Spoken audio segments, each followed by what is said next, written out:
Now on the SiriusXM app, hear the most in-depth Carolina Panthers coverage anywhere with Bleav in Carolina Panthers, part of the Bleav podcast network on SiriusXM. Hear from me, Desmond Johnson, and my co-host, Schuyler Callihan from Sports Illustrated, and Panther great Jonathan Stewart as we break down the Panthers before and after every game through the NFL season.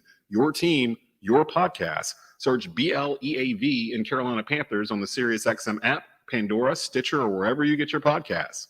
Do you Bleav?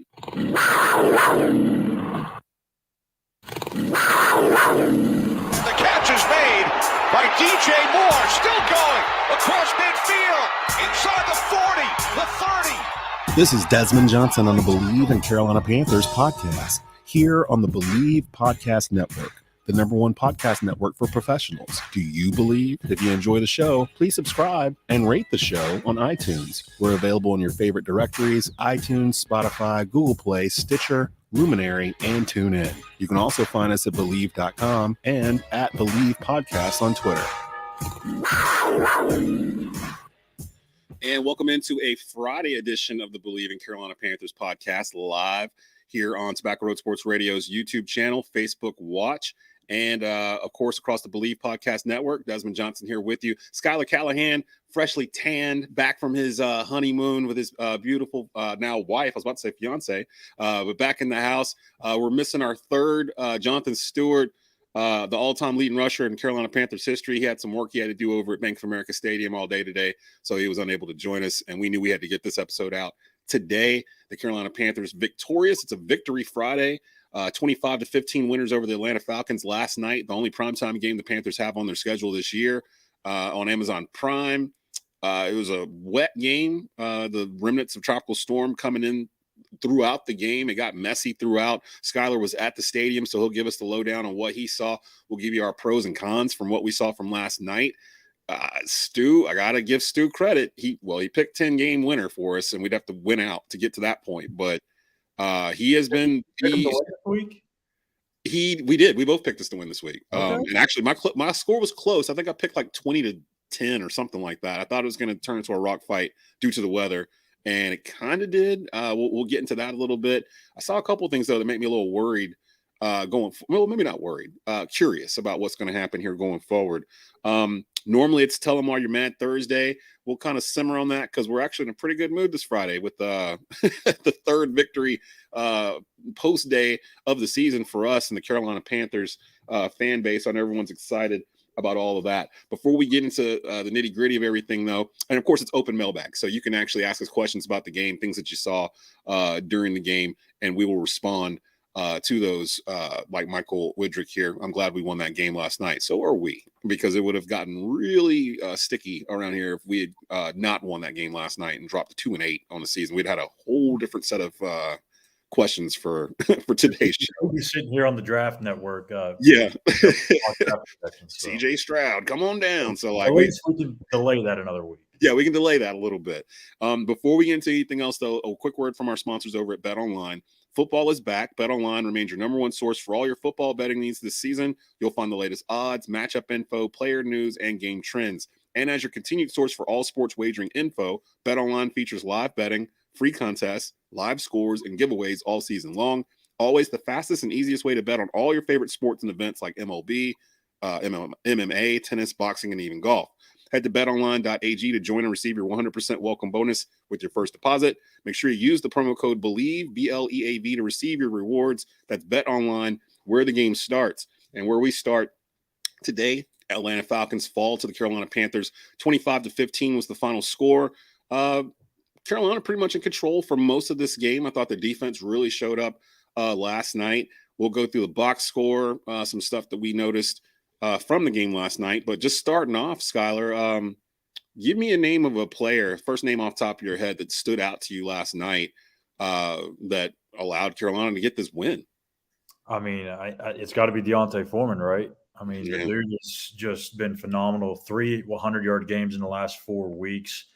And I think really kind of what makes it even sweeter is that, like, the Panthers were able to trade Christian McCaffrey, the guy that everyone was like, oh, my gosh, there goes the offense. Yeah. And then all of a sudden, Deontay Foreman's like, hold on a second. And he's come in, he's ran well. And as we've talked about many, many times before, we knew the talent was there, and we were kind of questioning earlier in the year why he wasn't getting looks. Now, again, I get you want to get McCaffrey the ball, but Deontay Foreman is just a different type of back, and to have that kind of guy that you can lean on and just absolutely wear a defense down with, that's a very difficult thing for an opposing team to handle. So, and we saw that last night. But outside of Deontay Foreman, I got to give my props to Johnny Hekker. Like that guy has been just phenomenal, and maybe one of the underrated signings that the Panthers had this past offseason, because if you remember, the punting situation last year was not very good. They brought in Lachlan Edwards at one point, didn't do all that great. They had a couple of guys back there, but you got an all-decade punter, and he's literally helping them win games. He pinned 2 punts inside the 5. Sam Franklin down 1, maybe both of them actually, now that I think about it. But I think really last night, it maybe wasn't their most complete game as a team, but there was a lot of complimentary football played last night. Yeah, I would agree with that. It felt like one of the first times all year, other than the Tampa Bay game, where it felt like they were conscious of what the other side was doing, and they were kind of feeding off each other. And I don't know what the hell happened last week. The whole team just felt flat, like from beginning to end. I didn't catch that vibe Thursday night. Like it felt like, they understood the assignment. They realized what was in front of them. And honestly, and I've been telling Panther fans this, you got to kind of wash the whole start out of your mouth, like the whole 1-5 thing, because it really doesn't matter at this point. Like it's pretty much a fresh season. They're 3-1 in conference play or division play. They're 2-3 under Wilkes, but they could very easily be 3-2. Yeah, if makes one of those 2 kicks, I mean, it's a whole different ballgame. So, I mean, there's still a lot of season left to be played, and like we talked, I think, a couple of weeks ago. You look at the schedule in December, there's a couple of opportunities to win some games and get on a little bit of a heater. You got the Steelers, the Lions, the Seahawks. Like, there's a chance that they can catch fire there. I would say that too. Actually, I think the toughest game they have left on their schedule is this upcoming next Sunday against the Ravens and Lamar Jackson. Like once you get past that, it kind of looks out like Denver's beatable for sure. Yeah, I know Stu's waiting on that week. Yeah, we're gonna have a fun week. We had him on telemarketing about like 3 of the past 5 weeks. So we got that date circled. We know we're gonna see Tom Brady again. We're done with the Falcons for the year. Got to see the Saints again. And yeah, the rest of the teams, I think at the beginning of the year when we looked at the schedule, we were like, I don't know. But now that we've played some games, none of those games seem like daunting. Even the Ravens game doesn't seem that daunting. It's just a matter of figuring out how to contain Lamar. For me, going back to the original question here, one of the guys that I was going to pick, maybe like Terrence Marshall Jr. or someone like that. Terrence Marshall Jr. really only had that one catch for 43 yards that looked really good in the rain, breaking tackles, spinning and doing all that other stuff. I'm going to go with Derrick Brown.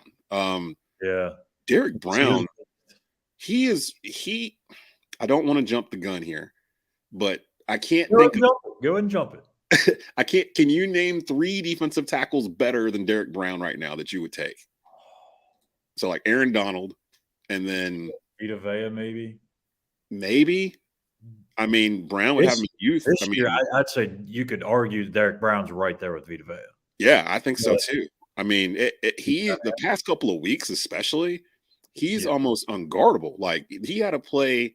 I don't remember when it was in the game, but as soon as I say it, people are going to know because they showed it on the replay where he tosses this dude aside on the offensive line. He just went whoop and just threw and took off running after Mariota. I was like, oh, we're here now. So this is where we're at. We're at this part of Derrick Brown's career where maybe he starts putting it all together. Like it felt Warren Sappish watching him last night and last week and the week before.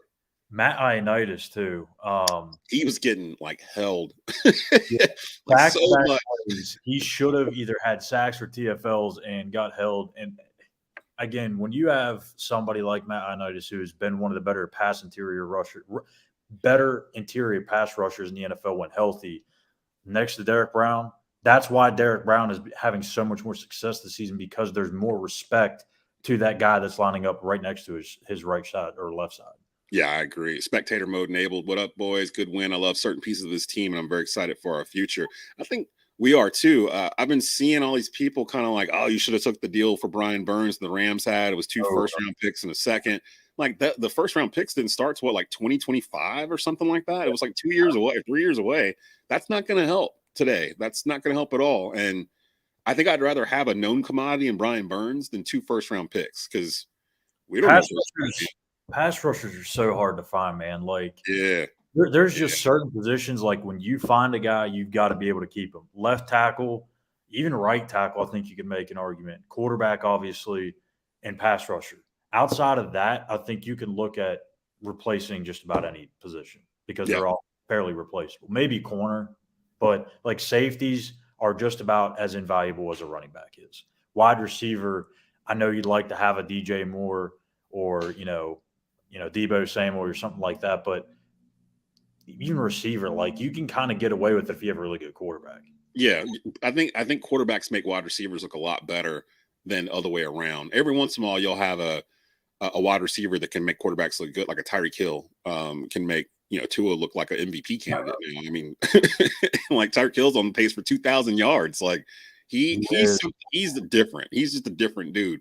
But then quarterbacks typically that was a debate I always had about Aaron Rodgers. Is Aaron Rodgers making these wide receivers, or are the wide receivers making Aaron Rodgers? And I don't know, because he doesn't have any wide receivers this year, and they're struggling. Like they're about to lose their 6th straight game against the Cowboys this weekend coming up here. So spectator mode with the question here. Do you feel like Foreman's a true number 1 running back? I would assume he has some special runs lately. I do. I think it depends. It depends on the running style you want to run with your offense. If you want to run like we've been running, like this, you and Stu were talking in the group chat last night during the game, and we were talking about how they were committed to the run last night, and they definitely were. They ran for 232 yards total. Foreman had 130 of those with a touchdown. It felt violent last night, like their running style. Like it felt like their goal was to establish that from the beginning, and the offensive line was just running into the defensive line and pushing them back. And then you got Foreman coming through there at 230 plus pounds. And it felt like he was looking for contact when he got to the line. Like, cause he would build up steam and just like get in there and just go. And they ran so many draws like up the middle, just trying to establish that. And over time, I think it chipped at Atlanta to a certain degree. Cause I guess you could say Grady Jarrett's their best player on defense. And it felt like they were going right at him. Like there was going to be no left, right, trick plays, any of this other stuff. We're just going to run it up the gut, right up their throat, and they're going to know what we're doing. It's raining, a downpour. So, I mean, the PJ Walker starting stuff is still going on. He was 10 for 16 last night for 108 yards, no touchdowns, no interceptions, took a sack. I think he had 7 hurries. I think that's what that is there. And those 2 plays he should have had. I guarantee he would want that back. The sack and the dang near close interception. The sack, it was a quick, short hitch, probably like a 4 or 5 yard hitch from DJ Moore. It was wide open. He clutched, and even if he still threw the ball, he probably would have got a completion. And for whatever reason, he didn't get the ball out, took the sack. The ball went right through Hall's hands. Should have been an interception. Yeah. Yes.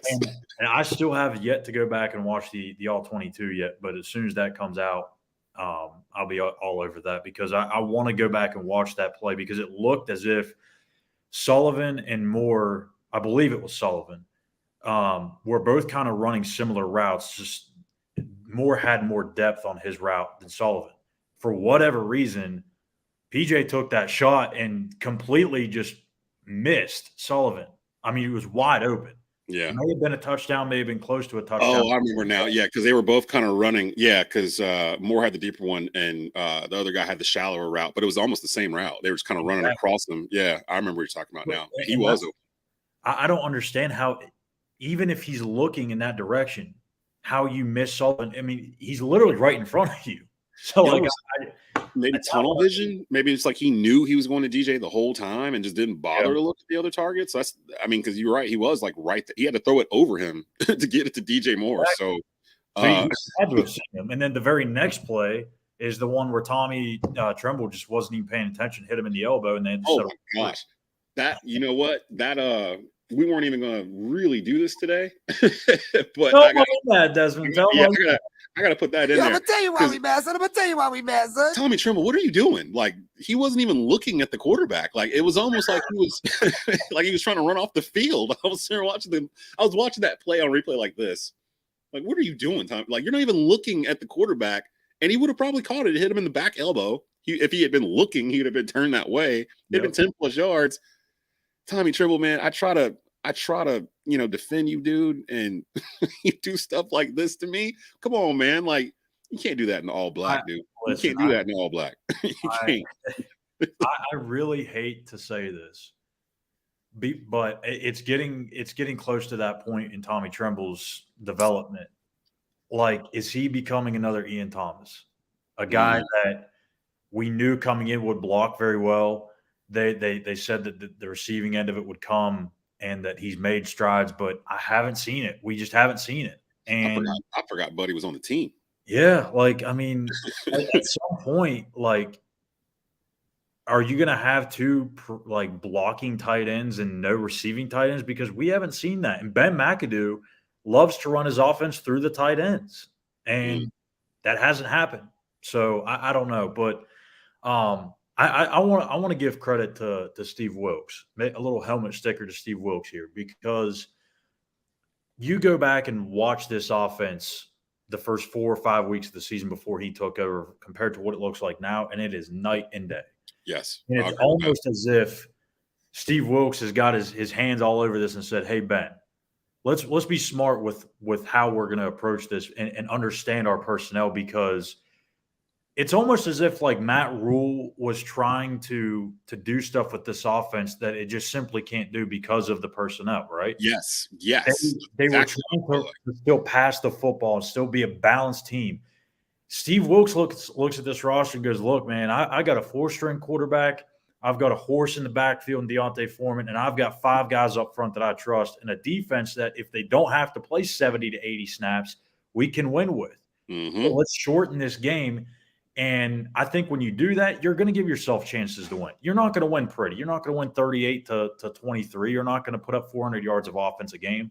Not every team is the Chiefs, and that's okay. Like, we don't have to be. Find ways to win games. Yeah. It doesn't have to be sexy, and that's what Steve Wilks is doing. He's shortening the game and just absolutely wearing out the other team's defense. And I love this style of football. Maybe it's not everybody's calling card, but I think for Carolina, this is exactly what they need to do, because they don't have that premier quarterback. They don't even have a top half of the league quarterback. So this is what they have to do to win games. We're going to talk about the quarterback situation here in just a bit, because it might get sticky this week going forward. If you're just not joining us, Jonathan Stewart's normally with us. He's out today. He had some work he had to do over at Bank of America Stadium. And actually, he'll be out next week, because next week is his wedding anniversary week. So he's going to be traveling with his wife and everything else. So he'll be gone. Schuyler will be in with me next week. We probably will be back till maybe midweek next week with the preview episode, because this is kind of taking the place of Monday. So we get a couple days off ourselves here to enjoy the victory, brought to you by Bet Online here. Well, not the victory, the podcast. Spectator mode enabled, says Desmond, spot on. The running game was violent last night, but also credit to the O-line. There's definitely room to improve, and I'm proud of our O-line this year. I think they're the group that's improved the most from last year. What do we say? Top 10 potential offensive line, and hey, the proof is in the pudding, man. They're running the football right now at a clip. If you take out last week's game, which just seems like an anomaly. Yeah, I don't know what happened last week. And we said that in the podcast. We had no answers for what happened last week. But if you take that game out, the Panthers have to be averaging like 180-something yards on the ground 3 of the past 4 games, considering they got over 230-something this one, and they were at like 170 coming into it. So I love it. This is what we wanted. We wanted them to take advantage of what they had. You've got all this stuff to run the ball with, and you're trying to throw it 45 times a game with Baker Mayfield and RPO. Like, it didn't make any sense. So I'm not sure who asked the question about Deontay being a true number 1 back, but I do want to ask you this, Des. At the end of the season, Deontay Foreman's going to want some money. Mm-hmm. How much are you willing to pay him? How old is he? That's a good question. I want to say like 20. He's probably the same age as Christian. So about 26 or so. Yeah, I throw some money at Deontay. Not a long-term deal or anything being running back. 2-year, 3-year deal. Give him some guaranteed money. 26. He is 26. 26. Okay. I'd give him a 2-year. Would you be cool with a 2-year, $14 million, or is that too much? How much of that's guaranteed? Oh, Because that's what I look at. Like, that's the money that really matters. The rest is just for the press and agents and stuff to cheer about. But 2 years, I mean, we were paying Christian, what, $12 million or something like that? And he was doing basically 2 roles, running back and wide receiver, when he was on the field. I would be comfortable giving Deontay, if he's going to run like this, say he does this for the rest of the year, and he finishes over 1,500 yards, which in theory he could do if he did this for the rest. He's got 7 more games. And if he's running at 150, 130-yard clip in each one, he's going to get past 1,000 yards at least. Say he finishes the year with 1,300 yards, and he didn't even play like the first 6 games of the year, really, because McCaffrey was here and Rule was here. I think you do got to offer him something. Maybe 3 years, $25 million with about 15 guaranteed. So he's getting about $5 million per. Because he's still going to be, it's going to be a platoon. He's still going to share it with whoever else they're going to have back there. They're not going to do a one-back Derrick Henry type thing, I don't think. But with the work they put into the offensive line, I think you almost have to at this point. You just traded off McCaffrey, so you need a running back going to next year. I think a lot of it will have to depend on who the coach is going to be. And that's going to be an interesting topic because as much as I love Steve Wilks, and I hope that we all kind of know he's got to go on some sort of win streak, maybe get in the playoffs to even have a shot to get the interim taken off. Well, see, in a weird situation. That's the thing I hate about it because Tepper kind of made it clear like he's got to go on a special sort of run. And again, that's kind of unfair because of the hand that he was dealt. And he doesn't have the best roster. He doesn't have the best situation. He took over a team when they were 1-4, and he's got a 4th-string quarterback running the show. So, like, I mean, what do you really expect from him? Then you trade Christian McCaffrey, you trade Robbie Anderson. To me, I wouldn't want him to have that sort of pressure. Like, hey, you got to go on some sort of run to be able to keep this job. If I'm David Tepper, I'm like, look, Steve, if you can make us improve week by week and make a push for the playoffs, it doesn't have to be the playoffs. Just be competitive. Be competitive and get this thing going in the right direction. I want to see guys that haven't played well or have yet to really make their mark, like a Terrace Marshall or a Chuba Hubbard, or maybe some of those other young defensive guys like Yetur Gross-Matos. Like, if those guys can actually turn the corner, I'm going to be like, you know what? I may want to be able to keep you around because we know the leader of men that Steve Wilks is. Like, he is a true leader of men. And I think this locker room is really behind him. And I think they are responding to him. I was worried last week. I was like, maybe that's wearing off. But showing me on a short week on a Thursday in the rain, the way they played last night, they are locked in. They are playing for Coach Wilks. Like, he's got the temperament of a head coach. Like, he just has everything that you would want in a head coach. I love the fact that he doesn't tiptoe around answering a question. Like, if you ask him a question, if he has an answer to it, he's going to tell you. He's going to point blank answer the question. He's not going to do the Matt Rule used car salesman, go off on a tangent. You know, I remember when I was a kid, my mama used to blah, blah, like all this stuff. Like, dude, I was just asking you about the left tackle. Like, like, you know, like, what is all this? At the end of the day, blah, blah, blah, blah, blah. We got to look at some film. Like, that's literally how he answered every question. And like, Wilks is like a breath of fresh air in terms of that kind of thing. Couple things here. Players in the locker room made it clear they are playing harder for Wilks to try to get him a job. Is that intensity sustainable through next year? Yes, actually, I think it is. We've seen it before. Me and Stu all last week, we were like trying to pull Panther fans off the ledge because we're like, you got to go back to 2014. That was the last time this kind of happened in this division where every team just wasn't great. Yeah, we got to the end of November. We were 3-8-1, won 4 straight against 3 division opponents and somebody else. Finished 7-8-1, won the division, got in the playoffs, won a playoff game. And shout out to Marcus Spears at ESPN because he I forgot what day it was now. It might have been Monday or Tuesday of the week where I was watching Get Up, my normal morning routine. I'm in the living room doing stuff, and I got it on the back. And I just happened to hear him talking about how the NFC South, and he was like, he was talking about the Panthers. And he was like the year the Panthers went 6-10 and won the division and lost the playoff game. He was basically trying to make the point that whoever came out here wasn't going to win the Super Bowl. So I tweeted him during the show, and I was like, hey, man, we were 7-8-1. We actually won that playoff game, and we still hold the record for least yards allowed in a playoff game ever in that playoff game or whatever. And he literally responded back like 5 minutes later. He had to do it in a commercial break or something because they're live on Get Up. I wasn't expecting a comment or anything from him. And he responded back. He was like, big dog, I'm just joking. I don't know exactly what it was, but my point was they weren't going to win the Super Bowl. And I was like, okay, point taken. That's fair. Yeah, you're right there. but the fact that he actually did it in the middle of like segments or whatever on Get Up, like he had to have been a commercial break, just went through his Twitter and was like, oh, somebody tagged me, and then just was fired off a response real quick. I thought that was mad cool. So shout out to Marcus Spears. Love what you guys are doing at Get Up and NFL Live and all that stuff over there. Real quick here, because we're going a little short today. I wanted to talk about the quarterback situation because what's happening now you got a crowded room. I've got questions because it feels like something's going to have to be done here soon. Kevin McFarland, thanks for checking us out, dude. Hello, do you think they will start Sam at quarterback against the Ravens? We will need more passing. The running is great. What are your thoughts on this being around the team, Schuyler? Is it still a lock that PJ will be the starter next Sunday? Or because I know it sounds like they want to see Sam with this offense. And I'm sorry, I love the fact that PJ kind of came in and was like this kind of bridge Band-Aid type thing for Wilkes in the beginning. But we are not going to win a whole lot of games with him going 10 for 16 for 108 yards. And last week he was 3 for 10 for, or I don't even remember. And two of those 10 were interceptions. Like you can only go so far with PJ, I think. And Sam, I don't know how we got here, but all of a sudden Sam Darnold's back in the quarterback conversation. I feel like Baker Mayfield has had his last snap for the Carolina Panthers. Give me the temperature check on the quarterback room, and what are your thoughts on who may end up starting, who may be the backup, who might get cut? Well, you're not going to run for over 200 yards every week too. Right. So at some point you're going to have to be able to put the ball in the air. Now, will Sam start against Baltimore? No. They're going to go with PJ Walker. Steve Wilkes talked about that today.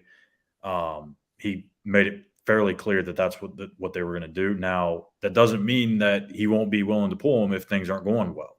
So who the backup is going to be, we don't know yet. That's something that they're going to probably look at over the weekend, talk to the quarterbacks. They want to go with the best, I guess, backup quarterback for that week. So it's almost kind of like going back to last year with the starting quarterback situation. Remember, Matt was kind of always kind of keeping it close to the vest and be like, well, kind of take it week to week. It might be Cam, it might not be because of the team we're playing, so on and so forth. That's the situation with the backup here. It's not necessarily the starter. So PJ will be the starter.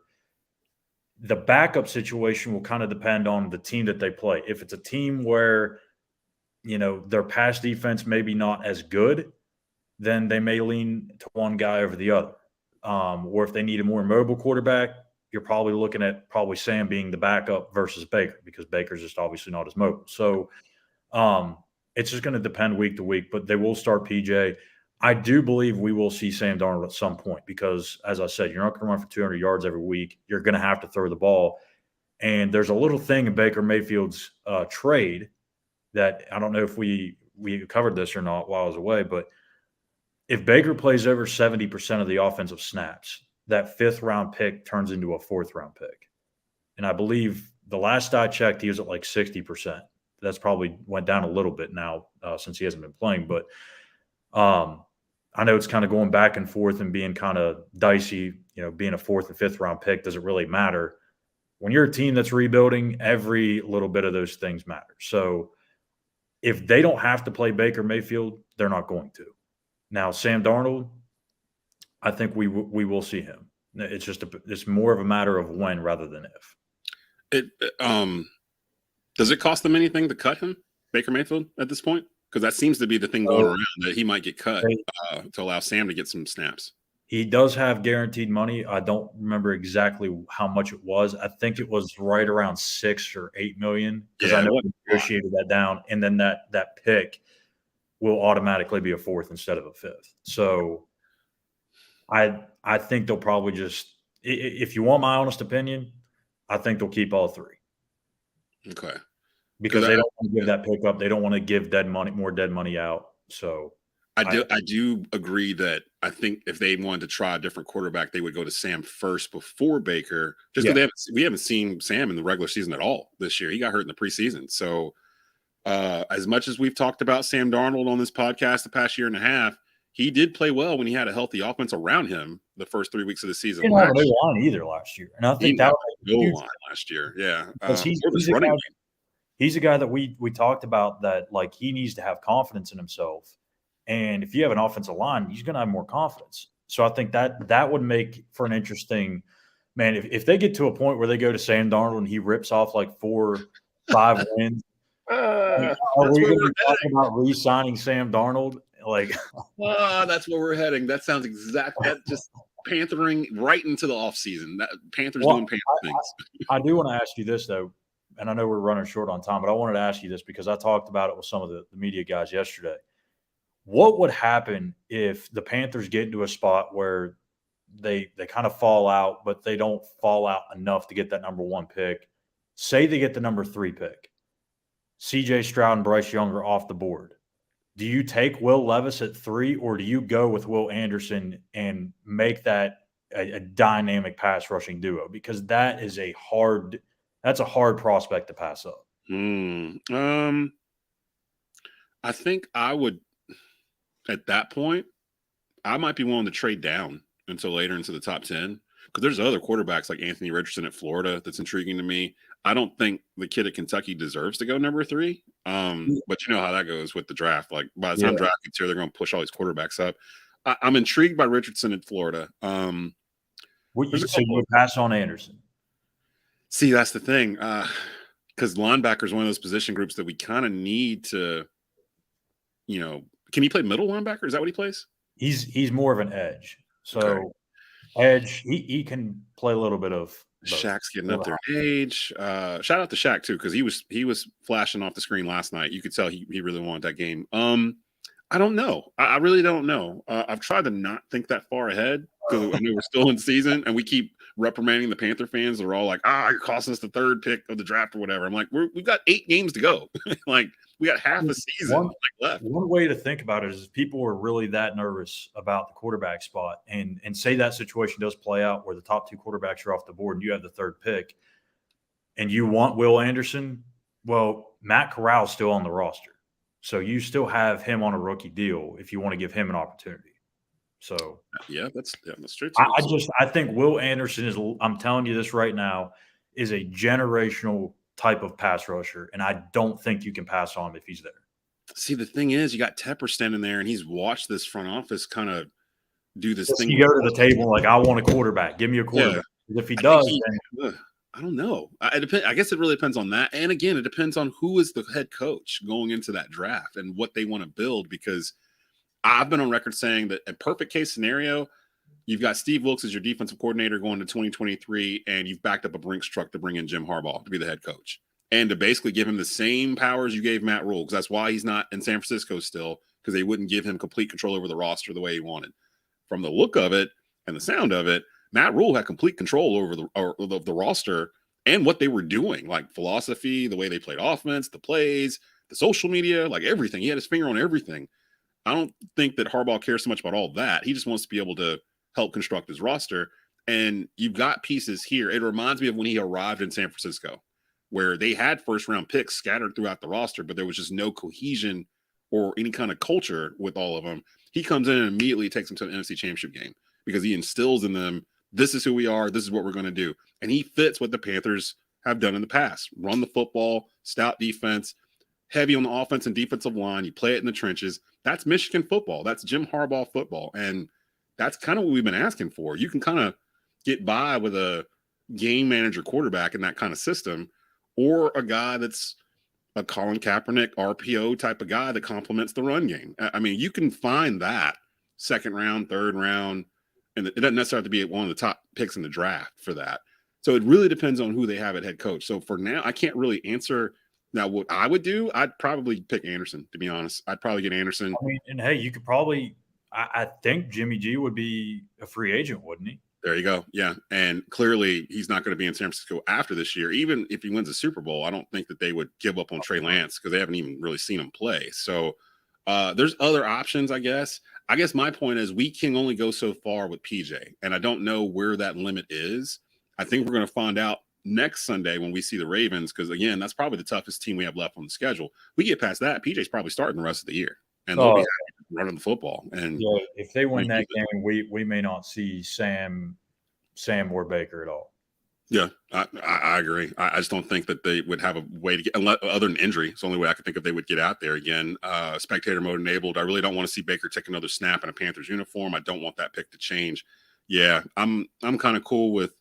I want to win games. I don't care so much about the draft or draft position or any of that stuff right now. We've been dealing with that really since 2019. Like we're going on year 4 of not being competitive, losing more than we win. I get it. Everyone's in this mentality where they think you got to lose in order to get a high draft pick. It's not the NBA. I say this every week. In the NBA, you can do that. You can tank and get one guy as a generational guy, and it turns your whole franchise around. Joel Embiid, LeBron James, like you go down the list. You can do that on a team with 12 guys on it. With a football team with 53 guys on it, one guy probably ain't gonna make that much of a difference. I know you could point at like Joe Burrow and the Bengals like last year, but even that they were 10-7 going into the playoffs. They just got hot at the end of the year and just played some crazy games against Buffalo and Kansas City to get to the Super Bowl. And you see them now; they're at 500. Like one guy doesn't really do that. So I'd say to pause a little bit, Panther Nation, on putting all of your chips in the middle of the table to get a hot draft pick. Why don't we win a division? Let's do that and make it so that players that are already established want to come here and play. That literally, Stu actually mentioned that. I asked him about being on that 7-8-1 team, and I asked how it's set up for the next year. And the one thing I remember, the takeaway from him was the main thing it did was it made other players around the league want to come sign with us because they saw what we were doing on that run, and it made people want to come over here like vets. They were looking for a chance to do, like Peanut Tillman.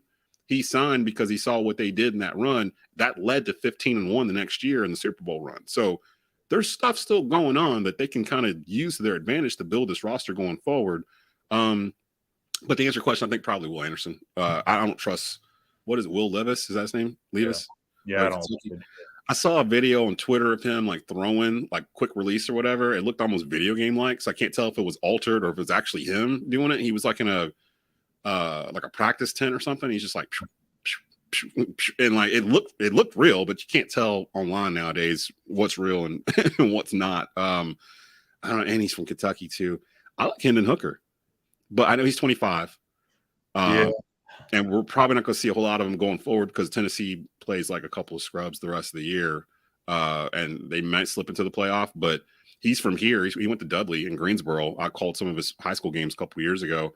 I like him, but is he a top 5 pick? I don't know. That's something I would trade down, maybe get him like a 10 or something like that. But we'll see. Real quick before we get out here, Stan Goodwin, keep Wilkes, draft defense, roll with Carroll, re-sign Foreman, Bozeman. Roll with Carroll. Pete Carroll? I'm not sure which Carroll he's referring to here. I agree, sign Bradley Bozeman. Is he on a 1-year deal? 1-year deal. That should be priority. Get Bradley Bozeman on some sort of 3-4 year deal because the offensive line has completely changed once he got in the starting lineup. Like, I think Stan. I just put 2 and 2 together. I think he's meaning Corral.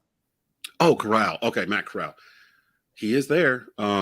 Second year, he's got a quick release too. That's another thing too. Why draft a guy with a quick release from Kentucky when you just drafted one the year before? I mean, let's be honest. Again, if that situation plays out and you can take Will Anderson, you got Matt Corral.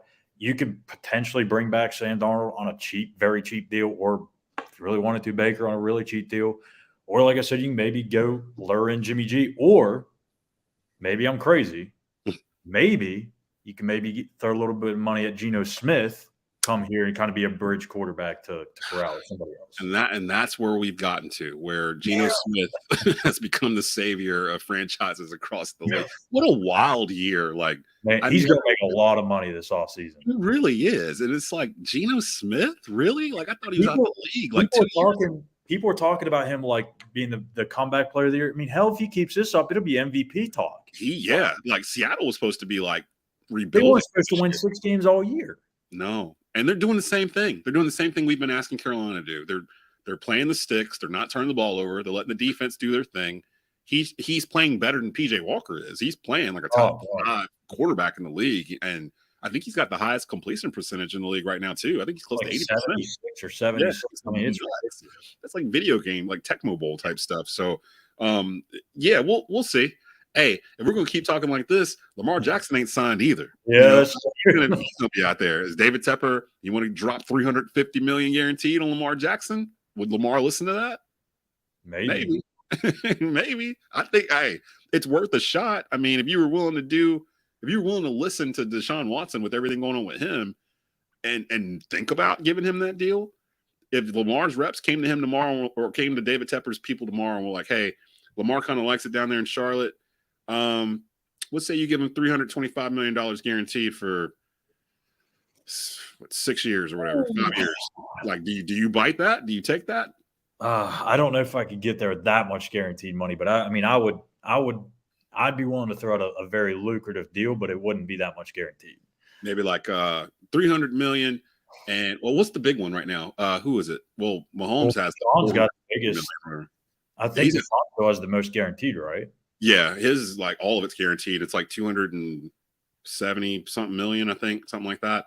Mahomes' deal was for 450 over 10 years, but the guaranteed was like 180 or something like that. And like most of that's paid out by like year 5, and then he can re-up or something again. So yeah, something along those lines. Like, granted, Baltimore has built their entire team around Lamar Jackson, and like, say Lamar didn't like that and wants to get out of the AFC, or he wants to get over, do something else. Maybe I'm just planting seeds. I'm just like, well, Lamar Jackson's gonna be out there. Why do we got to draft a quarterback? Why don't we just go buy one? You know where this organization is with the quarterback situation. It's bad when like 3 weeks ago Jacob Eason led the team down the field, and everyone's like, "Oh, maybe let's give Jacob Eason a shot. Let's put him in the game." He is no longer on the team. His services are no longer required. He got cut last week, so. Man, this is wild. So the Panthers are now a game and a half out of first place in the NFC South in the middle of November, sitting at 3-7. 3-7. Right now, I think was it Atlanta and it's Tampa. Tampa's on top of the standings right now at 4-5. Atlanta's a half game back at 4-6. New Orleans is at 3-6, and then us at 3-7. So everything's all bunched up together. Every single team in this division has had more points scored against them than points scored for them. I'm just looking through all 4 of them, including us. We've been outscored by about 40 points so far this year. Tampa's been outscored by 2. So we got a weekend where we don't have to worry about the Panthers this weekend. We got a victory Friday. It's going to relax, enjoy football for once. Yeah, man, there's some good stuff's going to be on this weekend. College basketball is back. ACC hoops are in action right now. Carolina and Duke both play Friday night.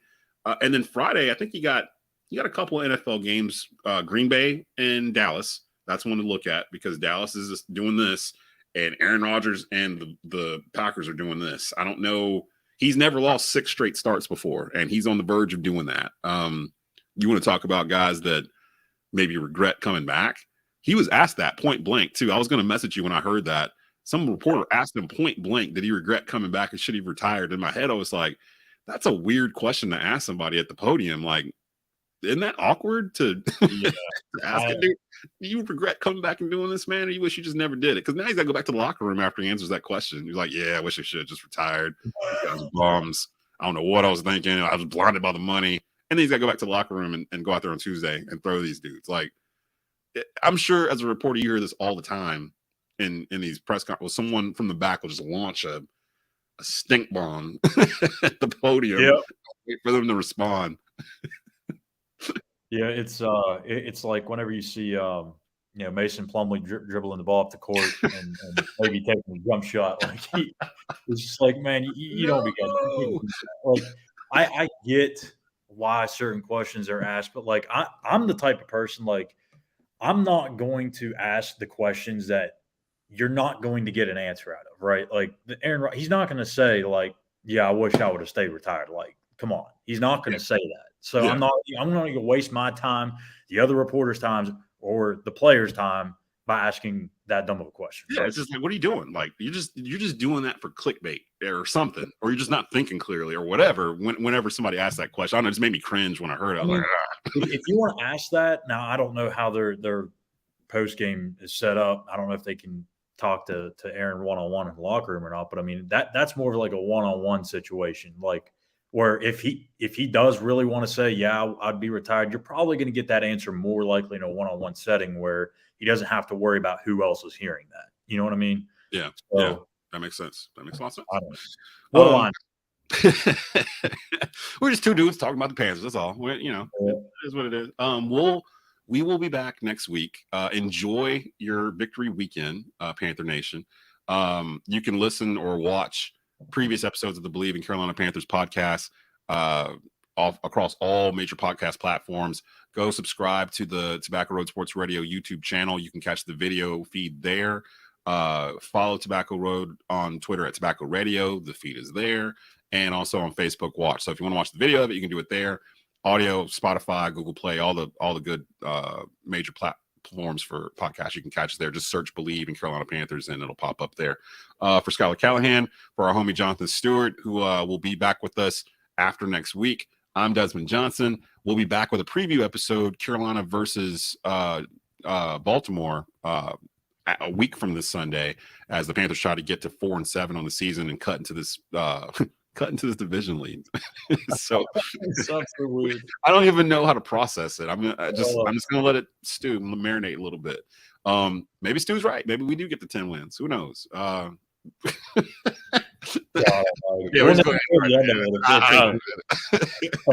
We'll see you guys next week. Keep pounding.